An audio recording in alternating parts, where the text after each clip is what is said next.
இன்றைய தினம் நம்முடைய ஒப்பாரும் மிக்காரும் மிக்க தலைவர், தமிழ் இனத்தினுடைய தலைவர், வானமுள்ள சமுதாயமாக இந்த தமிழ் சமுதாயத்தை மாற்ற வேண்டும் என்பதில் உறுதியுடன் வாழ்ந்து கொண்டிருக்கின்ற தலைவர், நம்முடைய தமிழகத்தினுடைய முதல்வர் மாண்புமிகு தளபதி அவர்கள் முன்னிலையில் திராவிட முன்னேற்றக் கழகத்தில் என்னை இணைத்துக் கொண்டேன். இதற்கு பல காரணங்கள் பத்திரிகையாளர்கள் தங்களுடைய இஷ்டப்படி சொல்கிறார்கள். அது காரணமல்ல. கருத்தியல் ரீதியாக நாங்களெல்லாம் பேரறிஞர் அண்ணாவின் தலைமையில், அதற்கு பிறகு வந்த தலைவர்களுடைய தலைமையில் கருத்தியல் ரீதியாக நாங்கள் எல்லாம் வாழ்ந்தவர்கள். இந்திய எதிர்ப்பு போராட்டத்திலிருந்து நான் அரசியலில் இருக்கிறேன். எனவே அதற்கு புறம்பாக இப்போது அதிமுக இருக்கிறது. அது தன்னுடைய கொள்கையிலிருந்து தடம் புரண்டு இப்போது பிஜேபியின் கையில் சிக்கி இருக்கிறது. கூட்டணி எல்லாம் அங்கு கிடையாது. அமித்ஷா தெளிவாக சொல்லிவிட்டார், என்டிஏ கூட்டணி ஆட்சிதான், அதில் பிஜேபியும் இடம்பெறும் என்று அவர் சொல்லிவிட்டார். ஒரு இடத்தில் கூட 3 முறை அவர் பேட்டி தந்திருக்கிறார். ஒரு இடத்தில் கூட திரு அமித்ஷா அவர்கள் அண்ணன் எடப்பாடி பழனிசாமி அவர்களுடைய பெயரை இவர்தான் முதலமைச்சர் வேட்பாளர் என்று குறிப்பிடவில்லை. ஒன்றை நீங்கள் பார்க்க வேண்டும். ஒரு 10 நாள் அவர் 10-12 நாட்கள் திரு எடப்பாடி பழனிசாமி அவர்கள் தன்னுடைய டூர் புரோகிராமை செய்து கொண்டே வருகிறார். இந்த 10 நாளும் அவர் என்ன முயற்சிக்கிறார், தமிழ்நாட்டு மக்களுக்கு என்ன சொல்ல வருகிறார் என்றால், நான் தான் அதிமுகவின் வேட்பாளர் என்பதை உறுதிப்படுத்தவே அவரால் முடியவில்லை. அதிமுக வெற்றி பெற்றால் நான் தான் முதலமைச்சர் வேட்பாளர் என்று அவரால் சொல்ல முடியவில்லை. அந்த அளவுக்கு தான் அவருடைய நிலைமை இருக்கு. அதையே அவர் இன்னும் உறுதிப்படுத்த முடியவில்லை. பாகிஸ்தானுக்கும் இந்தியாவுக்கும் இருக்கிற போரை நான் தான் நிறுத்தினேன் என்று ஒரு 20 முறையாவது சொல்லியிருப்பார் ட்ரம்ப். யாராவது கேட்டார்களா? யாரும் கேட்கவில்லை. அதை யாரும் கருதவில்லை. அதேபோல் நம்முடைய எடப்பாடி பழனிசாமி அவர்கள் நான் தான் முதலமைச்சர் என்று சொல்லிக்கொண்டே இருக்கிறார். இந்த கூட்டணியை பற்றி நாங்கள் ஏற்கனவே சொல்லியிருக்கிறோம். இது அதிமுகவில் சேர்ந்தால் அதிமுகவை சீரழிப்பதற்குத்தான் பிஜேபி அதிமுகவோடு சேர்கிறது. இதற்கு ஏராளமான முன்னுதாரணங்கள் இருக்கின்றன. மம்தா பானர்ஜியை விட ஒரு போல்டான லீடர் இந்த இந்திய துணைக்கண்டத்திலே இல்லை. மம்தா பானர்ஜி கட்சியை இவர்கள் உடைத்து சிதைத்து அங்கு 2ஆம் கட்ட தலைவராக இருந்த சுவேந்து அதிகாரியை அதிலிருந்து பிரித்து மம்தா பானர்ஜிக்கு எதிராகவே நிற்க வைத்து மம்தா பானர்ஜியை தோற்கடித்து கடந்த தேர்தலில், அதற்கு பிறகு மம்தா பானர்ஜியினுடைய கட்சி வெற்றி பெற்ற காரணத்தால் அவர் முதலமைச்சராக வந்தார். அவர் இடைத்தேர்தலில் போட்டியிட்டு வெற்றி பெற்றார். அதே போல் தான் நம்முடைய தேவகவுடா அவர்களுடைய மகன் குமாரசாமி பிஜேபியோடு கூட்டணி. அவர் என்னானது? குமாரசாமி இப்போது எங்கே இருக்கிறார்? ஒன்றுமே தெரியவில்லை. அதே போல் நம்முடைய உத்தவ் தாக்கரே, அவர் என்னானது? அவருடைய ஆட்சி என்னானது? எத்தனை பேர் வைத்திருந்த மிக அருமையான கட்சி அந்த கட்சியை அழித்து விட்டார்கள். அதே போல் எந்த கட்சியில் இவர்கள் சேர்ந்தாலும் சரி, அந்த கட்சியை அழிப்பது தான் அவருடைய நோக்கம். இப்போது அதிமுகவை அழித்துவிட்டு அதற்கு பிறகு திமுகவோடு ஃபைட் பண்ண வேண்டும் என்பதுதான் அவருடைய அஜெண்டா. அந்த அஜெண்டாவைத்தான் அவர்கள் நிறைவேற்றி கொண்டிருக்கிறார்கள். பிஜேபியில் அந்த அஜெண்டா தான் இப்போது, அதைத்தான் அவர்கள் நிறைவேற்றி கொண்டிருக்கிறார்கள். ஒரு இடத்தில் கூட நம்முடைய உள்துறை அமைச்சர் அமித்ஷா அவர்கள் எடப்பாடி பழனிசாமி தான் முதலமைச்சர் என்று சொல்லவில்லை. என்டிஏ கூட்டணி ஆட்சி நடக்கும், என்டிஏ கூட்டணி ஆட்சியை பிடிக்கும், அந்த கூட்டணியில் பிஜேபியும் இடம்பெறும் என்றுதான் அவர் சொல்லிக் கொண்டிருக்கிறார். ஆனால் இதை நேற்றைய தினம் கேட்டபோது நம்முடைய எடப்பாடி பழனிசாமி சொல்கிறார், ஆட்சியில் பங்கு கொடுப்பதற்கு நாங்கள் ஏமாளி அல்ல என்று நேற்று தான் சொல்கிறார். ஆட்சியில் பங்கு கொடுப்பதற்கு நாங்கள் ஒன்றும் ஏமாளி அல்ல என்று நேற்று தான் சொல்லியிருக்கிறார். இது என்ன தாக்கத்தை ஏற்படுத்துமோ என்று தெரியவில்லை. பிஜேபியை பொறுத்தவரை தமிழ்நாட்டிலே அது ஒரு நெகட்டிவ் ஃபோர்ஸ். அதை கண்டிப்பாக மக்கள் ஏற்றுக்கொள்ள மாட்டார்கள்.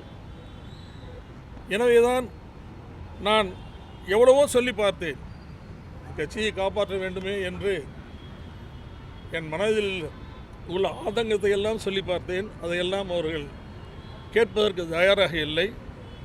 எனவே தான் வேறு வழி இல்லாமல் அங்கிருந்து அடுத்த என்னுடைய சாய்ஸ், அடுத்த ஆப்ஷன் எனக்கு இருக்கின்ற ஒரே ஆப்ஷன் திராவிட முன்னேற்ற கழகம்தான். நம்முடைய அன்பிற்குரிய அண்ணன் அவர்கள் தான் அதில் அடுத்த சாய்ஸாக இருக்கிறார்கள். எனவே தான் நான் நம்முடைய தளபதி அவர்கள் தலைமையில் இங்கு வந்து இணைந்திருக்கிறேன். நிச்சயமாக தளபதி அவர்கள் தான் மீண்டும் முதலமைச்சராக வருவார், அதில் எந்த சந்தேகமும் இல்லை. இதை எப்படி நான் சொல்கிறேன் என்றால், தமிழ்நாட்டு மக்கள் எப்படி வாக்களிக்கிறார்கள் என்றால், ஒரு தலைவர் மீது நம்பிக்கை வைத்துத்தான் அந்த கட்சிக்கு வாக்களிக்கிறார்கள்.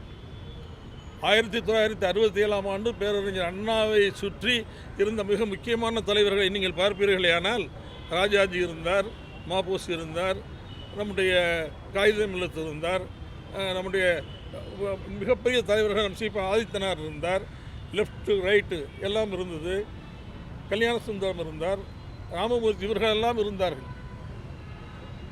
இவர்களுடைய அணி மிகப்பெரிய அருமையான அணி என்பதால் அந்த அணியை மக்கள் ஆதரித்தார்கள். அதற்கு பிறகு 71 தேர்தலில் டாக்டர் கலைஞர் அவர்களும் புரட்சித் தலைவர் எம்ஜிஆர் அவர்களும் சேர்ந்து அந்த 71 தேர்தலை சந்தித்த காரணத்தால் மிகப்பெரிய வெற்றியை அந்த தேர்தலில் தந்தார்கள். அதற்கு பிறகு நீங்கள் பாருங்கள், யாருக்கு ஓட்டு? அம்மாவுடைய தலைமைக்கு ஓட்டு, அப்படி இல்லைன்றால் கலைஞருடைய தலைமைக்கு ஓட்டு, கலைஞருடைய தலைமைக்கு ஓட்டு, அப்படி இல்லைன்றால் அம்மாவுடைய தலைமைக்கு ஓட்டு. ஆக அந்த ஒரு தலைவரின் மீது மக்கள் வைத்திருக்கிற அன்பின் அடையாளமாகத்தான் ஆட்சி இங்கு நடைபெறுகிறது. இப்போது நான் கேட்கின்ற கேள்வி ஒரே கேள்விதான். இப்போது தமிழ்நாட்டில் நம்முடைய தளபதி ஸ்டாலின் அவர்களுக்கு இணையான தலைவர் யார் சொல்லுங்கள் பார்க்கலாம். யாரும் இல்லை. எடப்பாடியா அல்லது நம்முடைய முதலமைச்சர் ஸ்டாலின் அவர்களா என்றால், எடப்பாடி அவர்களை விட 15% அதிகமான வாக்குகளை பெற்று நம்முடைய தளபதி ஸ்டாலின் அவர்கள் தான் முதலமைச்சராக வருவார். ஏனென்றால் மக்கள் அவர் மீது வைத்திருக்கிற நம்பிக்கை தான் இதற்கு காரணம். இவருக்கு இணையான தலைவர்கள் அதிமுகவில் இல்லை. அது இனிமேல் வருவார்களா என்பதும் சந்தேகம்தான்.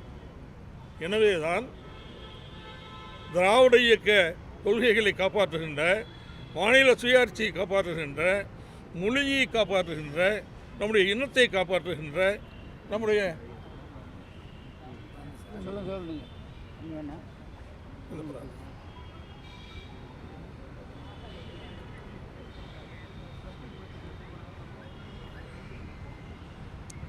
மொழிக்கு ஆபத்து வருகிற போது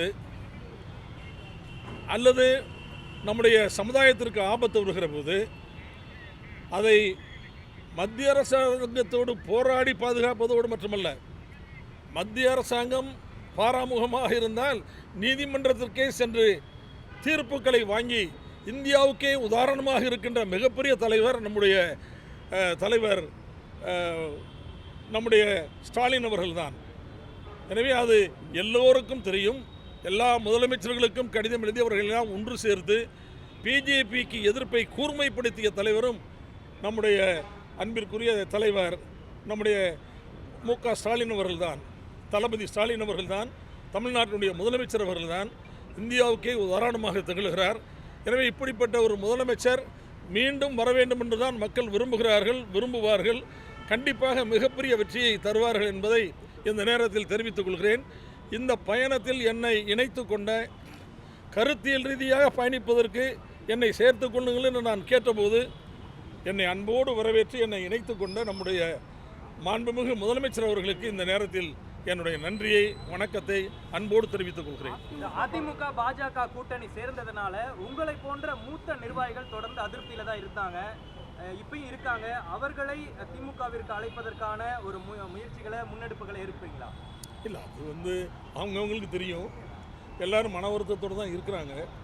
ஏன்னா எப்படியாவது பிஜேபி அதிமுகவை அழித்து விடும், அது எல்லோருக்கும் தெரியும். இன்று வரை கூட்டணி என்று சொல்கிறார்களே தவிர இந்த கூட்டணிக்கு தலைவர் யார்? கூட்டணிக்கு தலைமை தாங்குவது இவர் நம்முடைய எடப்பாடி என்று அமித்ஷா சொன்னாரே தவிர முதலமைச்சர் வேட்பாளர் எடப்பாடி தான் என்று அமித்ஷா ஒரு இடத்தில் கூட சொல்லவில்லை. இதெல்லாம் அவர்களுக்கு தெரியும். இவ்வளவு நெருக்கடிக்கு இடையில அதிமுக கூட்டணியில் பாஜக சேர்வதற்கான காரணம் என்ன? அதிமுகவை அழிக்க வேண்டும் என்பதுதான். இந்த தேர்தலில் வெற்றி பெற வேண்டும் என்பது அவருடைய நோக்கம் அல்ல. இல்லை, நான் என்ன கேட்குறேன்னா, அது நீங்கள் you please ask this question to Edappadi.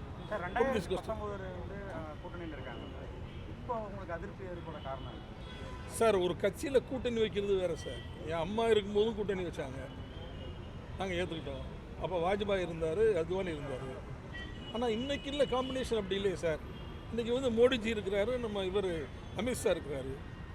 அவங்க கட்சி அழிக்கணும்னு நினைக்கலையே சார். அவங்க அதிமுகவுக்கு அஞ்சினார்கள். அதிமுக அப்போது கூட்டணி வைத்திருக்கிற போது அம்மாவுக்கு அஞ்சினார்கள். அவர்கள் டெல்லிக்கு சென்று அந்த அரசாங்கத்தை கலைத்து விட்டு தைரியமாக அவர் வந்தார்களா இல்லையா? அப்படி அதிமுக இப்போது இருக்கிறதா? இப்போது அப்படி இல்லையே.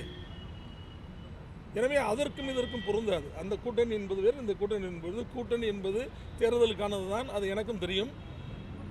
இது தேர்தலுக்காக தான் இந்த கூட்டணி வைத்திருக்கிறார்கள். ஆனால் அவர்களுடைய நோக்கம் அது இல்லை. இந்த தேர்தலில் வெற்றி பெற வேண்டும் என்பது அவருடைய நோக்கம் அல்ல. ஒரு 5 பேர் பிஜேபியில் வெற்றி பெற்று மந்திரி சபையில் சேர்ந்தாலும் அந்த மந்திரி சபை ஒருவேளை அமைத்து ஒருவேளை அவர் சேர்ந்தாலும் ஒரு 10 நாளில் கவிழ்த்து விட்டு பிஜேபி முதலமைச்சராக வந்து விடுவார். அவருக்கு அதனால் செய்ய முடியும். அவர் செய்தார்கள். அப்போ என்ன தேவேந்திர பட்னாவிஸ் என்ன ஆனார்? நீங்கள் ஏக்நாத் ஷிண்டே தான் முதலமைச்சர் என்று தானே பிரச்சாரம் பண்ணி கொண்டே போனார்கள். பிரச்சாரம் முடிந்தது, வாக்கு எண்ணிக்கை முடிந்தது. அதற்கு பிறகு என்ன செய்தார்கள்? நாங்கள் தான் அதிகமாக வந்தோம் என்று பட்னாவிஸை முதலமைச்சராக்கிவிட்டு ஷிண்டேயை கீழே தள்ளிவிட்டார். தள்ளினார்களா இல்லையா? அப்போதுதான். இப்போது நான் உங்களுக்கு இன்னொரு செய்தியை சொல்ல விரும்புகிறேன்.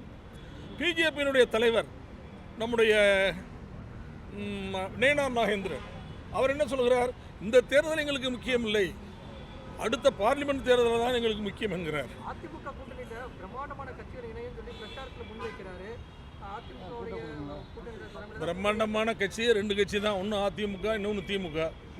வேற என்ன பிரம்மாண்டமான கட்சி தமிழ்நாட்டில் இருக்கு? நீங்களே சொல்லுங்க. உங்களுடைய கருத்தை எடப்பாடி பழனிசாமி உதாசனப்படுத்தினாரா? ஏன்னா 2021 இதே போல ஒரு கருத்தை நீங்க சொன்னீங்க. அப்போ நிர்வாகிகளுடைய கருத்தை கேட்க முடியாத அளவுக்கு எடப்பாடி பழனிசாமி இருக்காரு. கேட்க மாட்டார். நான் ஏன் பேச மட்டும் இல்லைங்க, 7 முன்னாள் அமைச்சர்கள் அண்ணன் எடப்பாடி பழனிசாமி அவர்களை சந்தித்து அதிமுகவில் ஒற்றுமை வேண்டும், அதிமுக மீண்டும் உயிர் பெற்று எழ வேண்டுமானால் அதற்கு சில யுக்திகளை நாம் கடைப்பிடிக்க வேண்டும் என்று சொன்னார்கள். 3 மணி நேரம் விவாதம் அவருடைய வீட்டிலேயே நடந்தது. அந்த விவாதத்தில் கலந்து கொண்ட ஒரு அமைச்சரை என்னிடம் சொன்னார், என்ன நடந்தது என்று சொன்னார். கடைசி வரை எடப்பாடியார் அவர்கள் ஒப்புக்கொள்ளவில்லை. இவர் வழியில்லை என்று விட்டுவிட்டார். அவர் இது எதையும் ஏற்றுக்கொள்ள மாட்டார். அதிமுக முழுக்க பாஜகவின் கட்டுப்பாட்டில் தான் இருக்கா? இல்லை, அதுக்கு என்ன காரணம்? அதிமுக முழுக்க பாஜகவின் கட்டுப்பாட்டுக்கு போயிருச்சா? இதுக்கு என்ன காரணமா இருக்கு? மக்கள் என்ன நினைக்கிறாங்க? பாஜகவும் அதிமுகவும் இணைந்த பிறகு மக்கள் விரும்பல சார். தமிழ்நாட்டு மக்கள் அந்த கூட்டணியை விரும்பவில்லை. டெல்லிக்கு போயிட்டு எடப்பாடி வீட்டு கதவை தட்டினார். தமிழ்நாட்டோட உரிமைகளை கேட்பதற்காக தான் அவர் எதுக்காக தட்டினான்னு உங்களுக்கே தெரியும். அவர் உண்மை சொல்றாரா பொய் சொல்றாருன்னு உங்களுக்கு தெரியும். இந்த கொஸ்டினை ஏன் என்கிட்ட போடுறீங்க? அதிமுக என்ன சொல்றாங்கன்னா, இப்போ நீங்கள் திமுக சேர்ந்ததுக்கான காரணம் அவர் மாநிலங்களவை உறுப்பினர் கேட்டார், கொடுக்கல, அதனால தான் அவர் திமுக சேர்ந்துட்டார் அப்படின்றாங்க. என்ன சார்? இல்லை சார், சந்தர்ப்பவாதின்னு சொல்லி பொன்னையன் சொல்றாரு. பொன்னையன் ஒரு சந்தர்ப்பவாதி என்ன ராஜா? சந்தர்ப்பவாதி இல்லை. நான் எனக்கு சந்தர்ப்பவாதிங்கிறதுக்கு சம்பந்தமே இல்லை. நான் கொள்கைவாதி. அது ஏன் பொன்னையன் இப்படி சொல்கிறாருன்னு எனக்கு தெரியல. சார், உங்களை தொடர்ந்து அதிமுக தலைவர்கள் திமுக முன்னாள் அமைச்சர் அது வாய்ப்பு இருக்கலாம்,